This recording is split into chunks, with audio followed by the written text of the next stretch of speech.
آئیے حامیے قرآن و سنت، ماہیے کفر و ضلالت، داعیے اسلام، جن کے اندر جعفر طیار جیسی انکشاف، حق کی صلاحیت اور ایوان باطل کو مسمار کرنے والے خالد بن ولید جیسا تدبر ہے، وہیں ان کے کلاموں میں اہل حق کے لیے سرمایہ حیات اور بیان زندگی ہے، جن کی خطابت سماعت کرنے کے بعد دل جذبہ عقیدت سے لبریز آنکھیں اور نشائے الفت سے مخمور لب اظہار محبت پر مجبور ہو جاتی ہیں۔ اس سے میری مراد حضرت مولانا مفتی سید محمد صالح حسنی صاحب محدث و امین عام جامعہ مظاہر علوم سہارنپور ہے۔ حضرت والا کو بہت ہی ادب و احترام کے ساتھ دعوت سخن دے رہا ہوں کہ مرحبا اے پیکرے علم و صداقت، مرحبا مرحبا اے پیکرے علم و صداقت، مرحبا مرحبا اے مرکز رشد و ہدایت، مرحبا اور ہر جناب حضرت صالح ہی ایسے آفتاب زید دیتا ہے جسے پیر طریقت کا خطاب۔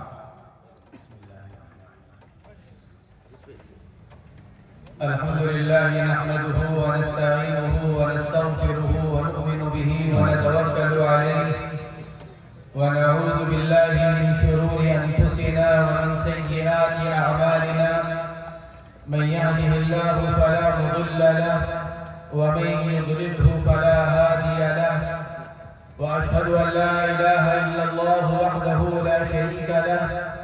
واشهد ان سيدنا ونبينا ومولانا محمدا عبده ورسوله صلى الله تعالى عليه وعلى آله وأصحابه وأزواجه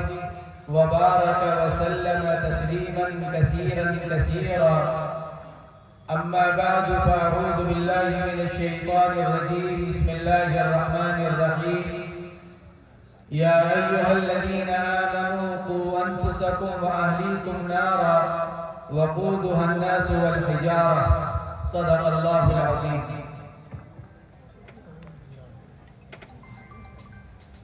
ہمارے حضرت مفتی کوثر صاحب دامت برکاتہم العالیہ نے ابھی اپنے اس اجلاس کے جو مقاصد آپ حضرات کے سامنے بیان کیے، ان میں سے ہر ایک مقصد اتنا اہم ہے کہ اگر صرف اسی ایک مقصد کو سامنے رکھ کر یہ اجلاس کیا جاتا جب بھی بہت بڑی بات تھی۔ 5 باتیں جو ارشاد فرمائی ہیں مفتی صاحب نے، اور جس کی بنیاد پر آپ حضرات کو انہوں نے یہاں پر جمع کرنے کی کوشش کی ہے، یہ بہت اونچی اور ہمارے معاشرے کے لیے انتہائی ضروری ہے۔ آج دنیا کا جو ماحول ہے اور بالخصوص ہمارے ملک کا جو ماحول اس وقت بن چکا ہے، اس ماحول کے اعتبار سے انتہائی اشد ضروری ہے کہ ہم سب سے پہلے اپنی فکر کرنے کے ساتھ ساتھ اپنی اولاد کی فکر کرنے والے بنے، اور اولاد کی فکر میں ان کی آخرت اور ان کے عقائد کے بارے میں فکر کریں۔ جو بات مفتی صاحب نے سب سے آخر میں ارشاد فرمائی فتنہ شکیلیت کے بارے میں، یہ بہت اہم بات ہے۔ قرآن کریم نے ہمیں اور آپ کو خاص طور سے ایمان والوں کو خطاب کیا ہے، یا ایھا الذین آمنوا قوا انفسکم واہلیکم نارا، اے ایمان والو اپنے آپ کو اور اپنے گھر والوں کو جہنم کی آگ سے بچاؤ۔ جہنم کی آگ سے انسان کب بچے گا کہ جہنم کی آگ سے انسان اس وقت بچ سکے گا جب وہ اللہ رب العزت کی مرضیات پر زندگی گزارے گا اور اللہ کی نامرضیات سے اپنے آپ کو بچائے گا، اور اللہ کی مرضیات اور غیر مرضیات کا پتہ اس کو دین کے علم سے حاصل ہوگا۔ جب تک دین کا علم حاصل نہیں کیا جائے گا، جب تک ہم اپنے بچوں کی ایمانی تربیت نہیں کریں گے، جب تک ہم ان کو دین نہیں دیں گے، جب تک ہماری اولاد نہ ایمان پر قائم رہ سکتی ہے اور نہ ہماری اولاد سے کامیاب ہو سکتی ہے۔ میرے دوستوں، میرے بزرگوں، میرے بھائیوں، سب سے بنیادی مسئلہ عقیدے کا ہے۔ عقیدے کے اوپر عمل کی عمارت قائم ہوتی ہے۔ اگر عقیدہ صحیح ہے، عمل کی کوتاہی اللہ رب العزت اپنے فضل و کرم سے معاف کر سکتے ہیں، اس سے درگزر کر سکتے ہیں۔ لیکن اگر عقیدے کے اندر کمی اور کوتاہی ہوئی، اگر عقیدہ ہمارا اس کے خلاف ہوا جو جناب محمد رسول اللہ صلی اللہ علیہ وسلم نے امت کو تعلیم فرمایا ہے، تو پھر میرے دوستوں، بزرگوں اور بھائیوں، پھر انسان کا عمل بھی اس کے کام نہیں آ سکتا۔ اس لیے بنیادی چیز ہے اپنی اولاد کو صحیح عقائد کی تعلیم دینا، اپنی اولاد کو صحیح علم دینا،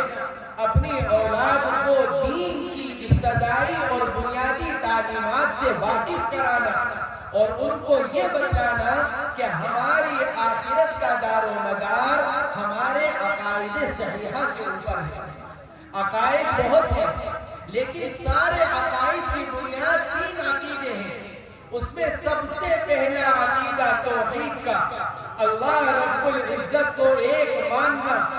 اللہ رب العزت کی عبادت، اس کی اطاعت، اور ایک اسی کو مان کر اس کی عبادت کرنا، جس کو ہم توحید کہتے ہیں، جس کا اقرار ہم کلمہ طیبہ کی شکل میں لا الہ الا اللہ پڑھ کر کرتے ہیں کہ اللہ کے علاوہ کوئی معبود نہیں ہے۔ یہ عقیدہ توحید بنیادی عقیدہ ہے۔ اس عقیدے کے بغیر کوئی انسان مسلمان ہو نہیں سکتا۔ آج اسی عقیدے کے خلاف کتنی محنت ہو رہی ہے، کیا ماحول بنایا جا رہا ہے۔ انکار خدا کا جو اس وقت پوری دنیا کے اندر جو فتنہ اس وقت پھیلایا جا رہا ہے، اس کی بنیاد یہی ہے کہ کسی طرح عقیدہ توحید کو ختم کر دیا جائے۔ میرے دوستوں، میرے بزرگوں اور بھائیوں، یہ عقیدہ توحید بنیادی عقیدہ ہے۔ اس عقیدہ توحید کے بعد دوسرا عقیدہ حضور اکرم صلی اللہ علیہ وسلم کو نبی ماننا، اور صرف نبی اور رسول ماننا نہیں، بلکہ آپ کو آخری نبی اور آخری رسول تسلیم کرنا۔ آپ اللہ کے صرف نبی نہیں ہیں، بلکہ آپ اللہ کے آخری نبی ہیں، آپ اللہ کے آخری رسول ہیں۔ آپ کے بعد نہ کوئی نبی آئے گا، نہ آپ کے بعد کوئی رسول آئے گا۔ اللہ رب العزت چونکہ عالم الغیب والشہادہ ہے، اللہ یہ جانتے تھے کہ قیامت تک کچھ نہ کچھ ایسے کذاب اور دجال دنیا میں آتے رہیں گے، جس کی خبر اللہ رب العزت نے جناب محمد رسول اللہ صلی اللہ علیہ وسلم کے واسطے سے ہمیں اور آپ کو دی۔ صحیح حدیث میں فرمایا گیا قیامت اس وقت تک قائم نہیں ہوگی جب تک ایسے 30 دجال اور کذاب دنیا میں ظاہر نہیں ہو جائیں گے، جن میں سے ہر ایک یہ دعویٰ کرے گا انہ رسول اللہ، کہ وہ اللہ کا بھیجا ہوا رسول ہے۔ اللہ یہ بات جانتے تھے، اس لیے اللہ رب العزت نے جناب رسول اللہ صلی اللہ علیہ وسلم کے جو اوصاف قرآن کریم میں بیان فرمائے، آپ کی جن خصوصیات کا تذکرہ فرمایا، اس خصوصیات کے اندر اللہ رب العزت نے صراحتاً ارشاد فرمایا وَلَكِنْ رَسُولَ اللَّهِ وَخَاتَمَ النَّبِيِّينَ، یہ ہمارے نبی محمد رسول اللہ صلی اللہ علیہ وسلم یہ اللہ کے رسول ہیں اور نبیوں کے ختم کرنے والے ہیں۔ یہ اللہ نے اسی لیے فرمایا کیونکہ اللہ جانتے ہیں کہ آخر میں دنیا کے آخری حصے میں جو اس وقت ہمارے اور آپ کے اوپر گزر رہا ہے، اس میں کچھ دجال کذاب جھوٹے ایسے آئیں گے جو اپنے لیے نبوت کا دروازہ کھلوانا چاہیں گے اور اپنے آپ کو نبی تسلیم کرانا چاہیں گے۔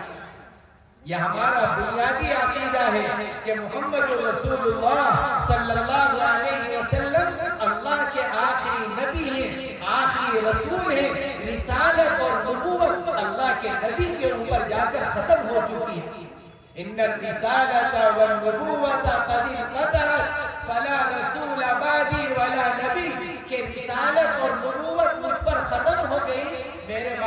رسول اور کوئی نبی نہیں آیا۔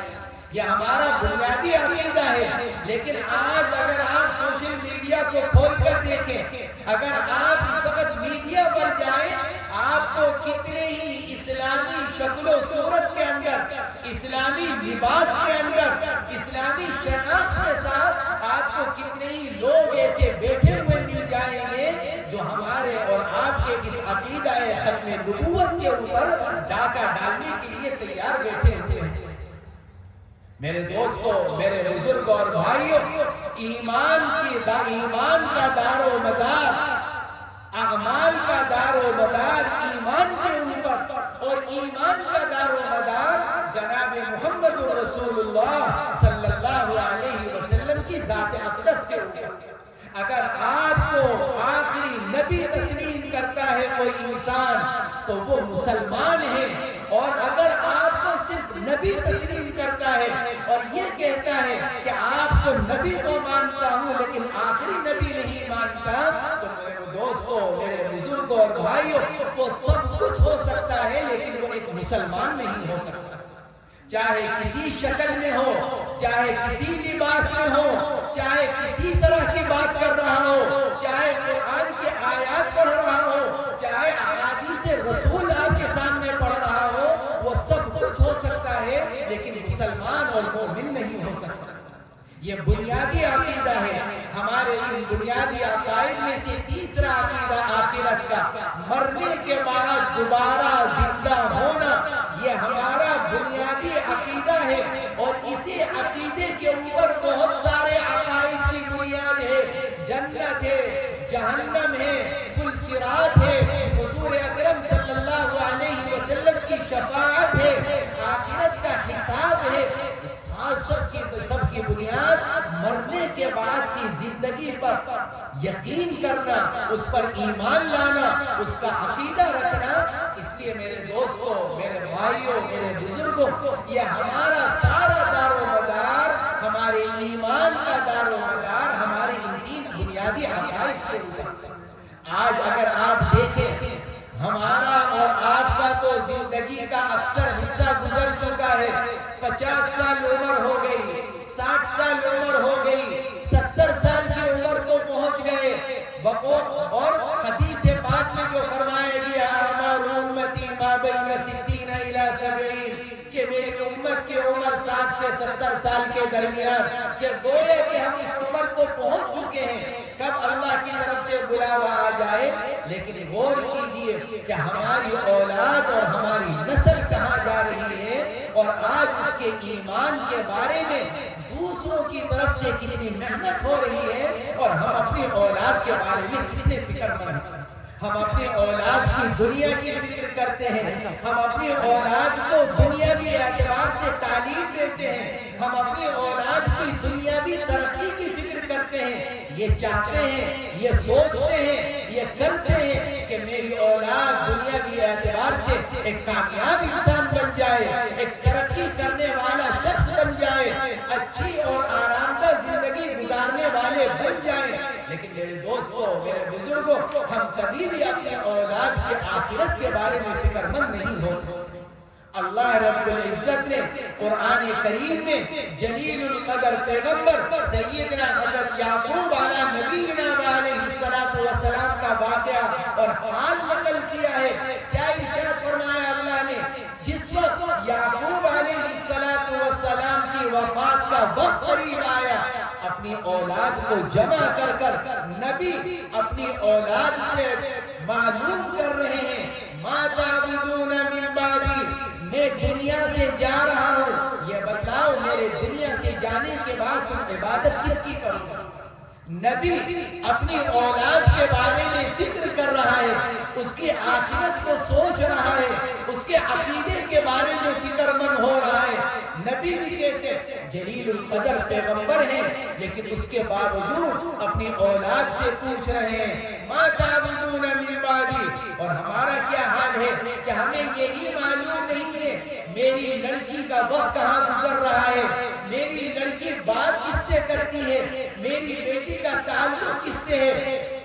اس کی دوستی کس سے، میرا بچہ صبح سے لے کر شام تک کہاں وقت گزار رہا ہے، رات کو کہاں رہتا ہے، فون پر کس سے رابطہ کر رہا ہے، اس کی یاری دوستی کن لوگوں سے ہے۔ میرے دوستوں، میرے بزرگوں اور بھائیوں، آج ہم دنیا کے اندر اتنے منہمک ہو چکے ہیں، دنیا کی فکروں کو اپنے اوپر ایسا سوار کر لیا ہے، ہم اپنی اولاد کی طرف سے بالکل غافل ہو چکے ہیں۔ میرے دوستوں، میرے بزرگ اور بھائیوں، ہم اگر یہ چاہتے ہیں، جسے مولانا نے بھی بیان کیا، اصلاح معاشرہ، اصلاح معاشرے کا کیا مطلب؟ معاشرے کا تعلق انسانوں سے ہے، معاشرہ کوئی جانوروں کا نہیں ہوتا، معاشرہ کوئی جمادات اور حیوانات کا نہیں ہوتا، معاشرہ انسانوں کا ہوتا ہے، معاشرے کا تعلق انسان سے ہے۔ اگر انسان صحیح ہو جائے، معاشرہ صحیح ہو جائے، معاشرہ خراب ہوتا ہے جب انسان خراب ہو جاتا ہے۔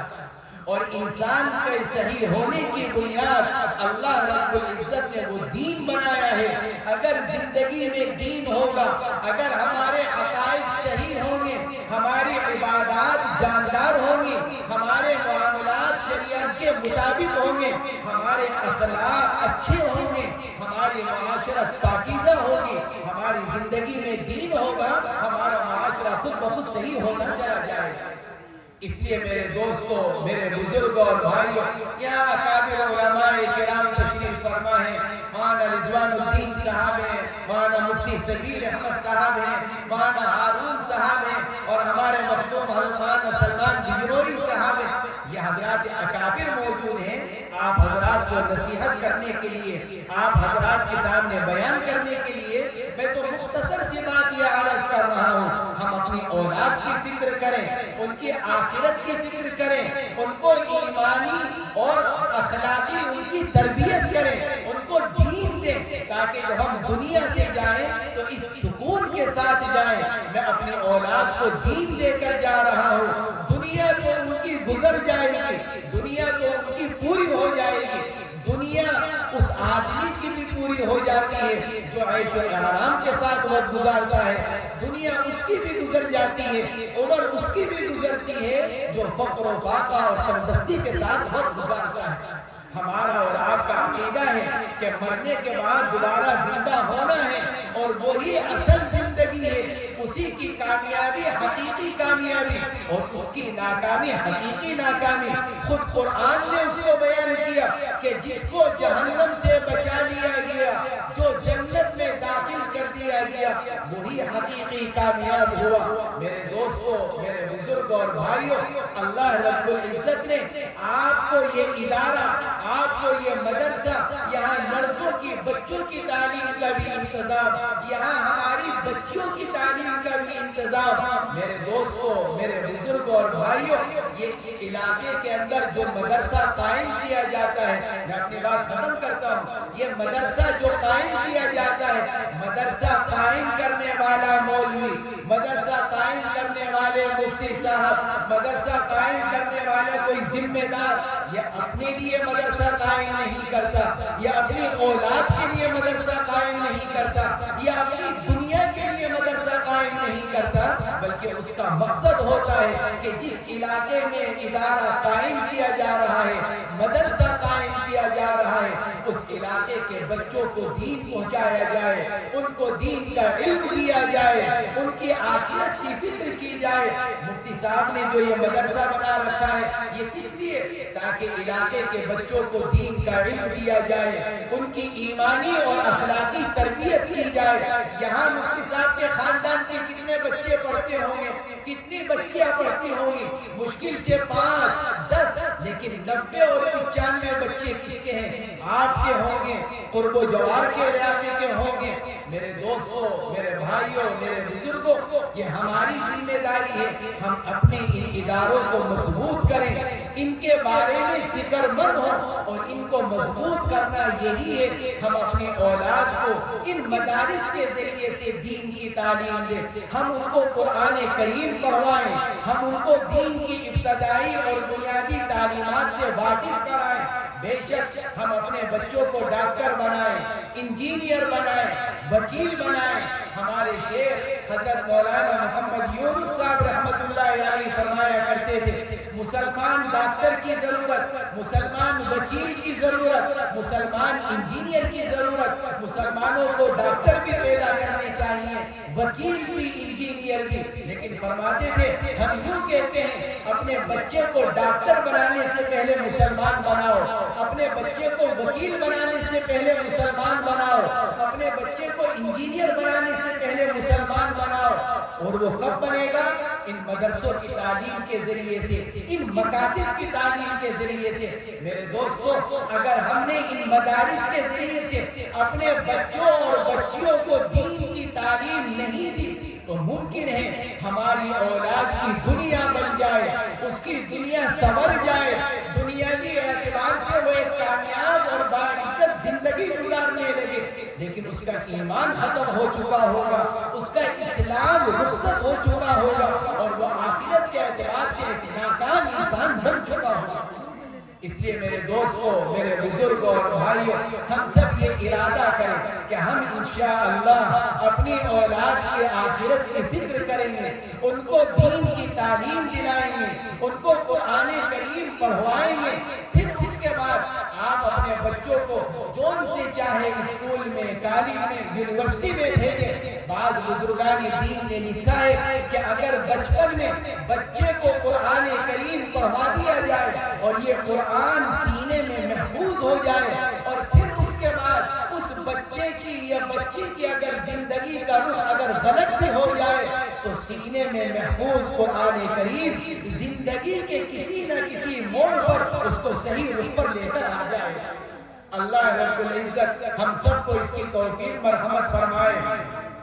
ہمارے مفتی صاحب نے جس پڑھن اور فکر کے ساتھ یہ کام شروع کیا ہے اور شروع کرنے کا ارادہ کیا ہے، اللہ رب العزت مفتی صاحب کو مزید ہمت اور توفیق مرحمت فرمائے، ان کے لیے اسباب مہیا فرمائے، اور آپ حضرات کو ان کا معاون بن کر ان کے ساتھ کھڑے ہو کر ان کے کاموں کی تکمیل کا ذریعہ بنائے۔ وآخر دعوانا الحمدللہ رب العالمین۔